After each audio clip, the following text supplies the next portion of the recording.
Hello guys, ഇന്ന് നമ്മൾ രാവിലെ കെട്ടിയൊരുക്കി പോകുന്നത് സീനിയേഴ്സിൻ്റെ ഫെയർവെൽ കൂടാൻ വേണ്ടിയിട്ടാണ്. നമ്മളാണ് ഫെയർവെൽ കൊടുക്കുന്നത്. അങ്ങനെ പോണ വഴിക്ക് അഞ്ജനാബിയെ കിട്ടി. അങ്ങനെ അവിടെ നിന്ന് ഞങ്ങൾ നേരെ പൊക്കത്തേക്കാണ് പോയത്. നമ്മൾ സീനിയേഴ്സിന് ഒരു റൂം അവർക്ക് സർപ്രൈസായിട്ട് കൊടുക്കുന്നുണ്ട്. അതിൻ്റെ പണി എന്തായെന്ന് നോക്കാൻ വേണ്ടി പോയതാണ്. അങ്ങനെ അതൊക്കെ നോക്കിയതിന് ശേഷം ഞങ്ങൾ പോയ ലിപ്സ്റ്റിക്കൊക്കെ ഒന്ന് ടച്ചപ്പ് ചെയ്തു. ബൈ ഞങ്ങളിത് ട്വിന്നിങ് ആണ് ഗൈസ്. ഈ ഡ്രസ്സ് ഇഷ്ടപ്പെട്ട എന്തെങ്കിലും കമൻറ്റ് ചെയ്യുക, ചാനൽ ഇഷ്ടപ്പെട്ട എന്തെങ്കിലും സബ്സ്ക്രൈബ് ചെയ്യുക, ബാക്കി വീഡിയോസും കൂടെ കയറി ഒന്ന് നോക്കുക.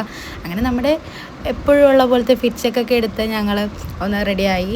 അതിനുശേഷം രാവിലെ ഫുള്ള് ബോറിംഗ് ആയിരുന്നു. ടീച്ചേഴ്സ് അവരുടെ മെമ്മറീസ് ഷെയർ ചെയ്യുന്നു, അവർ തിരിച്ച് ഷെയർ ചെയ്യുന്നു, അതിനുശേഷം ഗിഫ്റ്റ് കൊടുക്കുന്നു. അതിൽ നമുക്ക് വലിയ റോളൊന്നും ഇല്ലല്ലോ. അങ്ങനെ അതൊക്കെ കഴിഞ്ഞ് ഉച്ചയ്ക്ക് ശേഷം പരിപാടി ഫുൾ ഓണായിരുന്നു.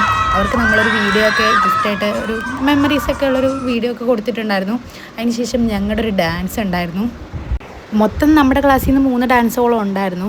ഏറ്റവും അലമ്പായിട്ട് കളിച്ചത് ഞങ്ങളാണെന്നാണ് എൻ്റെ ഒരു നിഗമനം. കാരണം ഞാനൊക്കെ ഭയങ്കര ചത്തുകുത്തിയാണ് കളിച്ചുകൊണ്ടിരുന്നത്. അങ്ങനെ എന്താണെങ്കിലും പരിപാടിയൊക്കെ കഴിഞ്ഞാൽ ലാസ്റ്റ് ഒരു തുള്ളലും പരിപാടിയൊക്കെ കഴിഞ്ഞാൽ നമ്മൾ വീട്ടിൽ പോയി ഗൈസ്. അപ്പോൾ ഇത്രേ ഉള്ളൂ.